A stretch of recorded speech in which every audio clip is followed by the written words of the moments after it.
नमस्कार दोस्तों, आपका स्वागत है हमारे YouTube channel MP basic info पर। आप चैनल पर नए हैं तो चैनल को सब्सक्राइब जरूर करें। चलिए वीडियो में आगे बढ़ते हैं। हर माँ बाप की यही उम्मीद होती है कि उनकी संतान उनका नाम रोशन करेगी, उन्हें प्यार देगी, उनका सम्मान करेगी। लेकिन कई बार ऐसा होता नहीं। कुछ संतानें तो ऐसा दर्द देती हैं कि आत्मा तक चीख उठती है। माँ बाप के लिए अपशब्द, तिरस्कार, धोखा और कभी कभी तो वृद्धाश्रम की सजा।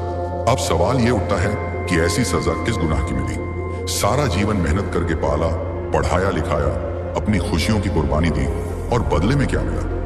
यही तो है पुनर्जन्म का वो रहस्य जो साफ साफ कहता है ये सब अचानक नहीं होता, ये सब आपके ही कर्मों की वापसी है। आपके द्वारा किसी जन्म में किसी को जो दुख दिया गया, उस संतान बनकर आपके जीवन में आया है ताकि वो वही दुख लौटा सके। कभी कभी कोई बच्चा माँ बाप से इतना जुड़ा हुआ होता है कि उनकी एक आह भी उसे बेचैन कर देती है। वो बच्चा माँ बाप के लिए सच्चा वरदान बन जाता है। ऐसे बच्चे सिर्फ इस जन्म के नहीं होते, ये आत्माएं कई जन्मों से आपके साथ बंधी होती हैं। आपने किसी जन्म में किसी की सेवा की होगी, किसी को ममता दी होगी, किसी अनाथ को अपनाया होगा और वही आत्मा आज आपकी संतान बनकर आई है ताकि आपके प्यार का कर्ज चुका सके। और वहीं दूसरी ओर, अगर आपने किसी माता पिता को तड़पाया था, उन्हें अपमानित किया था, तो वही आत्मा आज आपकी संतान बनकर आपको तड़पाने आई है।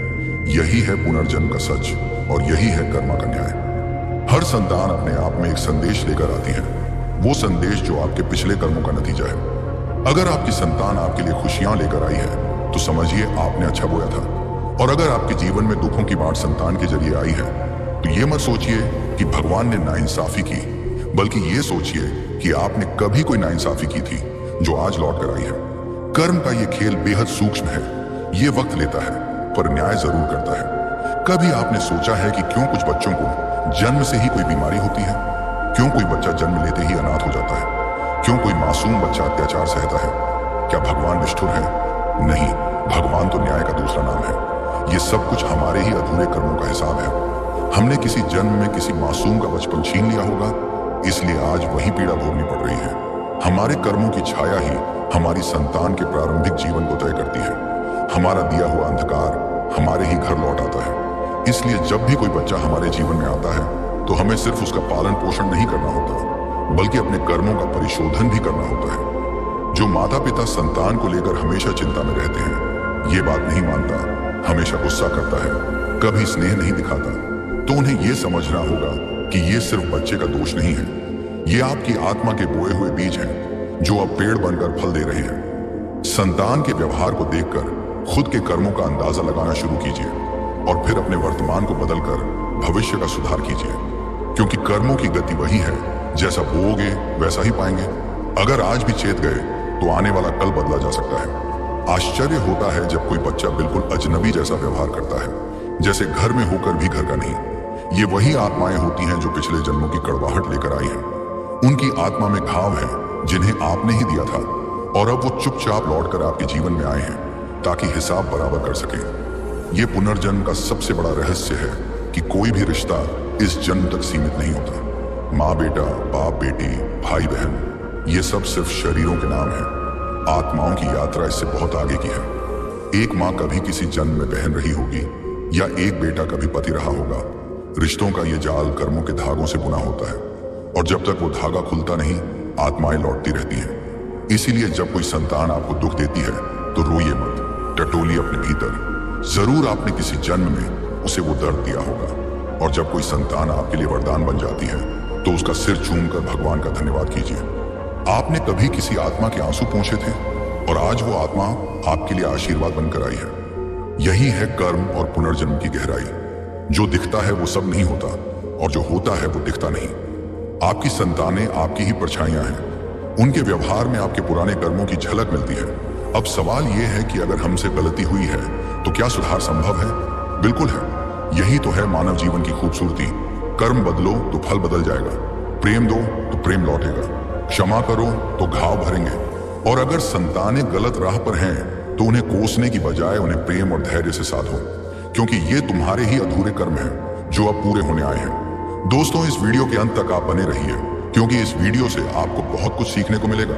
वीडियो को लाइक करके चैनल को सब्सक्राइब जरूर कीजिए और साथ ही इस वीडियो को अपने दोस्तों में भी शेयर जरूर कीजिए और कमेंट करके बताइए कि आप ये वीडियो कहां से देख रहे हैं। चलिए वीडियो में आगे बढ़ते हैं। रिश्तों में शांति चाहिए तो आत्मा से कर्म शुद्ध करना होगा। सिर्फ बाहर की पूजा पाठ से नहीं, बल्कि भीतर की सच्चाई से। अपनी संतानों के साथ प्रेम का रिश्ता बनाओ, सिर्फ अधिकार का नहीं। उन्हें डांटने से पहले आत्मा से संवाद करो। क्या ये मेरी पुरानी गलती है जो अब इसका व्यवहार मुझे दुख दे रहा है? अगर ये सवाल पूछ लिया तो आत्मा जाग जाएगी, और जब आत्मा जागती है तब कर्म जलने लगते हैं, और तब जाकर वो चमत्कार होता है जो विज्ञान नहीं समझा सकता। एक बिगड़ा हुआ बच्चा बदलने लगता है, एक रूठा हुआ दिल फिर जुड़ने लगता है, और एक टूटा हुआ रिश्ता फिर खिलने लगता है। याद रखो, ईश्वर सिर्फ मंदिर में नहीं, तुम्हारी संतानों में है। तुम्हारे कर्मों का लेखा जोखा उन्हीं में दर्ज है। उन्हें सुधारना है तो खुद को सुधारो, उन्हें समझना है तो अपने कर्मों को समझो, क्योंकि ये जीवन सिर्फ एक अध्याय है। आत्मा की किताब में कई अध्याय और बाकी हैं। और अगर इस जन्म में तुमने प्रेम, सेवा और क्षमा की भाषा सीखी तो अगला जन्म तुम्हें वही फल देगा, और शायद तब तुम्हारी आत्मा भी किसी के लिए वरदान बन जाएगी। मान लीजिए किसी माँ ने अपने जीवन में अपने सास ससुर को बहुत अपमानित किया, उन्हें कभी सम्मान नहीं दिया, उनके बुढ़ापे को बोझ समझा। अब वो माँ खुद बूढ़ी हो चुकी है और उम्मीद करती है कि उसकी संतान उसका सहारा बनेगी, लेकिन उसकी ही संतान उसका अपमान करती है, ताने देती है, कभी उसका हाल तक नहीं पूछती। अब वो माँ कहती है, मैंने तो अपने बच्चों के लिए सब कुछ किया था, फिर ये सजा क्यों मिली?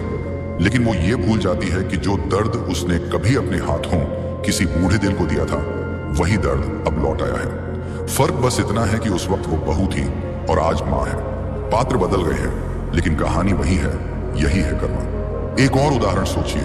कोई व्यक्ति बेहद मेहनती था, लेकिन दूसरों की उन्नति देखकर चलता था, उनके बच्चों के लिए बुरा सोचता था, उन्हें नीचा दिखाने की कोशिश करता था। उसने किसी के बच्चे को गलत राह पर जाते देखकर खुशी मनाई थी। अब जब उसके अपने बच्चे उसी राह पर भटकते हैं तो वो कहता है, भगवान ये मेरे साथ क्यों कर रहे हो? पर भगवान तो कुछ नहीं कर रहे, ये तो तुम्हारी ही ऊर्जा है जो लौट कर आई है। तुमने जिस राह पर किसी और को धकेला था, अब वही राह तुम्हारे अपनों के लिए बन चुकी है। यह है पुनर्जन्म और कर्म का विज्ञान। जो बोया था वही फल अब सामने है। कभी आप ये देखेंगे कि कोई बच्चा बचपन से ही आध्यात्मिक होता है, उसमें बहुत सहज शांति होती है। वो मंदिरों में जाना चाहता है, मंत्रों में रमता है, और अक्सर अकेले में भगवान से बातें करता है। ये बच्चा नया नहीं है, ये आत्मा पहले भी साधना कर चुकी है। शायद उसने पहले जन्म में अधूरी साधना छोड़ी थी और अब फिर लौटी है ताकि उसे पूरा कर सके। और अगर ऐसे बच्चे को आपने जन्म दिया है तो समझ लीजिए आपके भीतर भी वो संस्कार रहे हैं, या फिर आपने किसी योगी, किसी साधु की कभी सेवा की थी, जिसकी वजह से ये पवित्र आत्मा आपके घर आई है। ऐसे बच्चे वरदान होते हैं, और अगर आप इनके भीतर की ऊर्जा को पहचान लें तो आपके पूरे कुल का उद्धार हो सकता है। अब इसके उलट एक बच्चा सोचिए जो बचपन से ही झूठ बोलता है, चोरी करता है, मारपीट करता है, बड़ों की इज्जत नहीं करता, लाख समझाने पर भी नहीं बदलता। माँ बाप परेशान रहते हैं, समाज ताना देता है और खुद के कर्मों पर शक होता है। पर शायद वो बच्चा इसीलिए आया है ताकि आपके भीतर की क्षमा, सहनशीलता और बिना शर्त प्रेम की परीक्षा ले सके। आपने पिछले जन्मों में जिससे नफरत की थी, वही आत्मा अब आपके घर आई है, और अब आपको उसका पालन करना है। यही तो है पुनर्जन्म का खेल। वही आत्माएं बार बार लौटती हैं जब तक हिसाब पूरा न हो जाए। कुछ आत्माएं बार बार जन्म लेती हैं, सिर्फ इसीलिए नहीं कि उन्हें दुनिया देखनी है, बल्कि इसलिए कि उन्हें कुछ अधूरे काम पूरे करने हैं, कुछ पुराने कर्ज चुकाने हैं, कुछ रिश्ते निभाने हैं, कुछ गलतियां सुधारनी है। और इसी प्रक्रिया में वो आत्माएं हमारे घर जन्म लेती हैं, कभी माँ बनकर, कभी बेटा बनकर, कभी बहन या भाई बनकर। वो रिश्ते जो अधूरे छूट गए थे, वो भावनाएं जो दब गई थी, वो माफियां जो नहीं मांगी गई, वो सब पुनर्जन्म के जरिए दोबारा सामने आते हैं। यही कारण है कि जब आप किसी बच्चे की आंखों में देखते हैं तो कभी कभी ऐसा लगता है जैसे वो आंखें आपको पहले से जानती हैं। वो आंखें कुछ कह रही होती हैं, वो आंखें पिछले जन्म का कोई संवाद अधूरा छोड़ आई होती हैं। कभी कभी माँ बाप बहुत नेक होते हैं, लेकिन उनकी संतान बहुत दुष्ट, मतलबी और पतन की ओर होती है। ऐसे में लोग कहते हैं, इतने अच्छे माता पिता, फिर ऐसी संतान कैसे? इसका जवाब ये है कि जरूरी नहीं कि इस जन्म में किए गए कर्मों का फल इसी जन्म में मिले। वो आत्मा जो आपके घर जन्मी है, उसके और आपके बीच कई जन्मों का पुराना संबंध हो सकता है। आप आज अच्छे हैं, लेकिन कभी आपने किसी की आत्मा को इतना चोट पहुंचाई होगी कि वो आत्मा आज आपके जीवन में आई है, सिर्फ हिसाब बराबर करने। अब सोचिए कि अगर कोई इंसान हर जन्म में दूसरों के लिए प्रेम, सेवा और मदद की भावना रखे, तो क्या उसकी आने वाली संतानों में वही गुण नहीं आएंगे? बिल्कुल आएंगे, क्योंकि आत्माएं एक ऊर्जा होती हैं और वो ऊर्जा वहीं जाती है जहां उसे सम्मान मिलता है, शांति मिलती है। आपने जिस भी आत्मा को अपने जीवन में कभी प्रेम दिया है, वो लौट कर आएगी और आपको वही प्रेम लौट आएगी, कभी दोस्त बनकर, कभी संतान बनकर, कभी जीवन साथी बनकर। और यही है पुनर्जन्म का सबसे खूबसूरत रूप। आत्माएं लौटती हैं ताकि अधूरा प्रेम पूरा हो सके। अगर आप चाहते हैं कि आपकी संतानें आपके लिए सुख और सम्मान का कारण बने, तो आज से ही अपने कर्मों को ठीक करना शुरू कीजिए। दूसरों के माँ बाप का आदर कीजिए, अनाथों की मदद कीजिए, अपनों के साथ व्यवहार में करुणा रखिए। जितना प्रेम आप दुनिया को देंगे, उतनी ही शुभ आत्माएं आपके जीवन में लौटेंगी। और अगर अब तक आपसे गलती हुई है, तो उसका पछतावा करना ही काफी नहीं, बल्कि उसे सुधारने के लिए कुछ अच्छा करना जरूरी है, क्योंकि कर्म सिर्फ सोच से नहीं, क्रिया से बदलते हैं। बहुत बार लोगों को यह भ्रम होता है कि बच्चा तो भगवान देता है, तो उसमें हमारा क्या दोष। लेकिन सच्चाई यह है कि भगवान सिर्फ माध्यम है। आत्मा कहां जन्म लेगी, ये आत्मा का और आपके कर्मों का परस्पर फैसला होता है। और अगर आप सत्कर्म करते हैं, तो उच्च आत्माएं आपके जीवन में जन्म लेंगी। और अगर आपके भीतर क्रोध, द्वेष, छल और लालच है, तो वही आत्माएं आकर्षित होंगी जो उसी ऊर्जा में डूबी हों। इसलिए अपने घर के वातावरण को शुद्ध रखो, अपने विचारों को सात्विक बनाओ और हर जीव के प्रति करुणा रखो। यही तुम्हारी आने वाली संतानों की नींव बनेगी। अब सवाल यह है कि क्या हम इस जन्म में अपने कर्मों को बदलकर अपने बच्चों के भविष्य को भी संवार सकते हैं? क्या हम अपने पिछले पापों का प्रायश्चित करके अपने जीवन में शांति, प्रेम और सम्मान को बुला सकते हैं? और क्या हम इस जन्म में ऐसा कुछ कर सकते हैं जिससे अगली बार जब आत्माएं लौटें तो वो हमारे लिए दुख नहीं, सुख लेकर आए?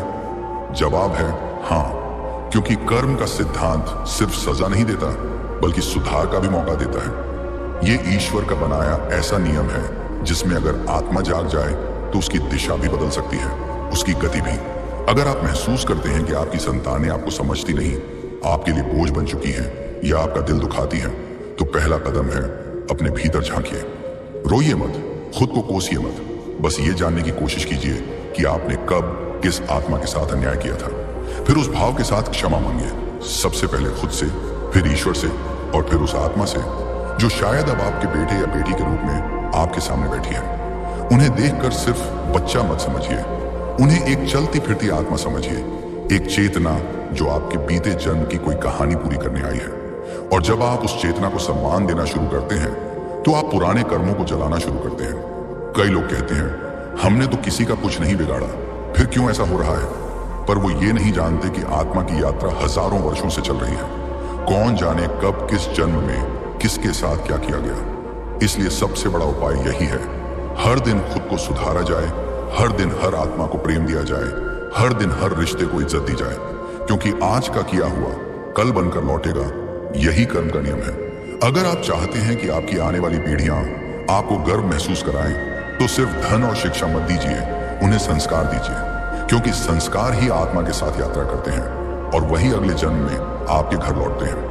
अपने बच्चों को प्रेम की, क्षमा की, सेवा की भाषा सिखाइए, ताकि जब आप अगली बार इस धरती पर लौटें तो उन्हीं बच्चों के वंश में, उन्हीं संस्कारों के घर में जन्म हो। और तब वो घर सिर्फ 4 दीवारों वाला मकान नहीं होगा, बल्कि वो आत्मा की शांति का मंदिर होगा। ध्यान दीजिए, अगर आप इस जन्म में किसी गरीब बच्चे की मदद करते हैं, किसी बूढ़े को सहारा देते हैं, किसी बेसहारा जानवर को खाना देते हैं, तो आप सिर्फ एक छोटा कर्म नहीं कर रहे, आप एक बीज बो रहे हैं। ऐसा बीज जो आने वाले जन्मों में किसी आत्मा को आपके जीवन में खींच लाएगा, जो बदले में आपको वही दया, वही प्रेम और वही सहारा देगा। और अगर आप अपने बच्चों से सच्चा प्रेम चाहते हैं, तो पहले खुद दुनिया को वो प्रेम दीजिए, बिना शर्त, बिना अपेक्षा, बिना गिनती। कई बार माता पिता बच्चों से बहुत ज्यादा उम्मीद लगा लेते हैं, और जब वो उम्मीदें टूटती हैं, तो टूटते हैं रिश्ते, विश्वास और भरोसे की नींव। लेकिन अगर आप समझ जाएं कि ये आत्मा आपके घर सिर्फ आपकी सेवा करने नहीं आई, बल्कि अपने कर्मों का हिसाब करने आई है, तो आप अपेक्षा छोड़ देंगे और केवल प्रेम देना शुरू करेंगे। और वहीं से शुरू होता है मुक्ति का मार्ग। दोस्तों, वीडियो को यहीं समाप्त करते हैं। यदि वीडियो अच्छा लगा हो तो चैनल को सब्सक्राइब और वीडियो को लाइक जरूर करें।